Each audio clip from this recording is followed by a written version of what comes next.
ये तो देखिए लोकसभा में जब बहस होती है तो अपने अपने विचार रखने का सबको अधिकार है और जब वहाँ सब बात हो चुकी है तो देखिए आतंकवादियों से कम नहीं है ये भी लोग। शिवपाल सिंह यादव ने करणी सेना को बताया आतंकी संगठन, मच गया बवाल। राज्यसभा में समाजवादी पार्टी के सांसद रामजीलाल सुमन ने राणा संगम पर एक बयान दिया था जिससे अभी तक बवाल मचा हुआ है। हालात ये है कि एक राज्यसभा सांसद के ऊपर कई बार हमले का प्रयास किया गया, उनके घर पर हमला हुआ, उनके काफिले पर पत्थर और टायर फेंके गए। सपा सांसद के बयान के बाद से करणी सेना और सपा आमने सामने है।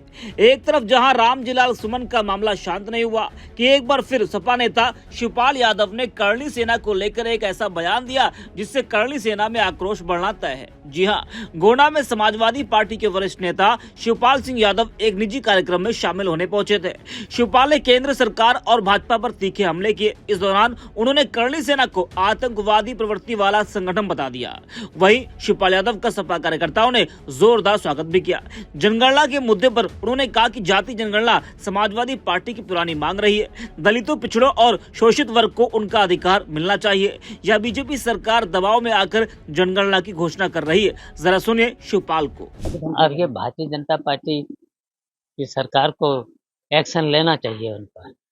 ये तो देखिए लोकसभा में जब बहस होती है तो अपने अपने विचार रखने का सबको अधिकार है और जब वहाँ सब बात हो चुकी है तो देखिए आतंकवादियों से कम नहीं है ये भी लोग। देखिए इस तरीके से अगर किसी राज्यसभा सदस्य को कहते हम हैं कि हम इन्हें मार देंगे इनको, तो ये आतंकवाद से कम थोड़े है। करनी से ना, क्योंकि ऐसी बात करना चाहिए किसी को। जब लोग राज्यसभा का मामला था, राज्यसभा में निपट गया है वो मामला, फिर क्या? ये करनी सेना तो सपोर्ट कौन कर रहा था इसको? भारतीय जनता पार्टी की सरकार कर रही है पूरी तरह से। देखिए भारतीय जनता पार्टी कोई भी काम जनता के हित में नहीं कर रही है। केवल वो चाहते हैं हम सरकार में बने रहें और देश को बर्बाद करते रहें। पूरी तरह से देखिए, पूरी तरह से देश को बर्बाद किया है इन्होंने हर तरीके से। देखिए पूरी तरह से ये सरकार खेल है। जो असली मुद्दे हैं उन पर तो नहीं, दूसरे मुद्दे लाती है जिससे देश कमजोर हो रहा है। ये तो पूरे सबको पता है। हाँ, पूरे अब देखिए भारतीय जनता पार्टी के लोग जब ये कह रहे हैं प्रमाण की पूरी तरह से फेल है। आतंकवादी कैसे घुसना ही नहीं चाहिए। इनकी इंटेलिजेंस से लेकर के हर तरह के जितनी भी संस्थाएं थी, कहाँ थी संस्थाएं? बड़ी सुरक्षा की बात, देखिए सरकार सुरक्षा की बात कर रही थी। लेकिन तो जब सुरक्षा की बात कर रहे जिस तरीके से, लेकिन आतंकवादी घुस कैसे आए? सवाल तो ये है। नहीं घुस आए, फिर उसके बाद ये पूछा मजहब के आधार पर मारा। अरे अब सरकार आतंकवाद को किस नजरिए अब सरकार को पूछो जाकर। अच्छा, क्या आपने कहा? क्या लगता है बस ठीक है। अब चलिए सरकार जवाब की आप किस तरीके से मांग करते हैं?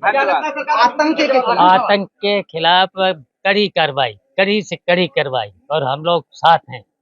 कड़ी की कार्रवाई करें, हम साथ हैं।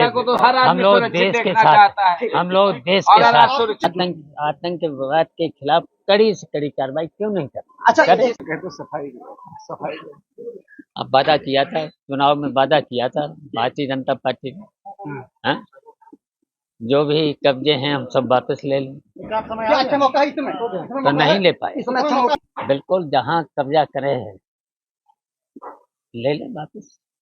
अब उनके साथ हुआ। देखिए समाजवादी पार्टी की ये मांग बहुत पुरानी मांग है।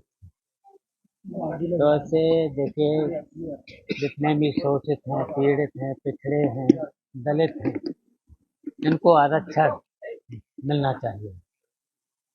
तो ये तो बहुत पुरानी मांग थी समाजवादी पार्टी की। ये तो है, दबाव तो है। देखिए समाजवादी पार्टी की तो बहुत पहले से मांग थी। ये तो भारतीय जनता पार्टी के लोग तो झूठे लोग हैं, हमेशा झूठ बोलते हैं और धोखा देते हैं जनता को। और खासकर आप समझ ही रहे कि पिछड़े लोगों को, शोषित पीड़ित लोगों को, दलित लोगों को अभी तक ये धोखा देते रहे हैं। देखिए, जो संविधान में भी दिया हुआ है, पीटीआई के लोगों को इससे लाभ मिलेगा। अब देखिए, वैसे तो देखिए, आतंकवाद के खिलाफ समाजवादी पार्टी हमेशा से रही है।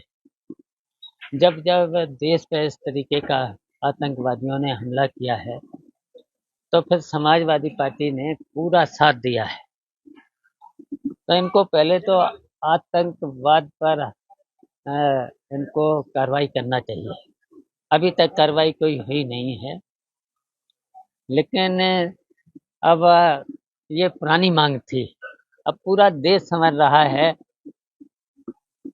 कि जो मुद्दे, उन मुद्दों पे तो बात कभी करती नहीं समाजवादी पे, जैसे महंगाई है, बेरोजगारी है, भ्रष्टाचार है, और अब श्रेय लेना चाहते हैं।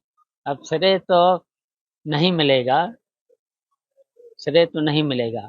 और इस समय देख ही रहे हो, भारतीय जनता पार्टी ने पूरे प्रदेश ही नहीं, अब देश की जनता को लूट लिया है।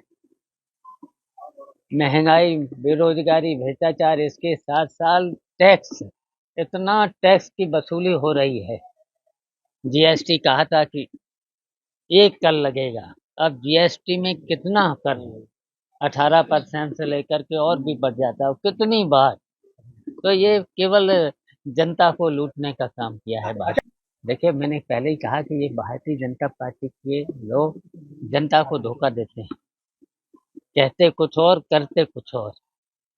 तो इन पे भरोसा नहीं करना चाहिए भारतीय जनता पार्टी। अच्छा, मेरे को तो नहीं लगाना चाहिए। जब 500 साल पुराना चला आ रहा है, तो है, तो फिर जनता को भी अब समझ लेना चाहिए, ऐसी सरकार को फिर हटा देना चाहिए। देखिए, आज़ादी की लड़ाई में सभी लोगों ने, हिंदू, मुस्लिम, सिख, ईसाई से लेकर के सब लोग साथ थे, लेकिन ये पुरानी पन्नों को पलटते हैं, नहीं करना चाहिए। अच्छा जी सर, देखिए, भारतीय जनता पार्टी के लोग, मैंने पहले ही कहा, कहते कुछ और, करते कुछ और। इन पे भरोसा नहीं करना चाहिए भारतीय जनता पार्टी का। बस अब तो एक ही है कि जनता को समझ लेना चाहिए पूरी तरह से, और इनको भारतीय जनता पार्टी को तुरंत हटा देना चाहिए, क्योंकि भारतीय जनता पार्टी के रहते देश बहुत पीछे चला गया है, हर तरह से पीछे चला गया है।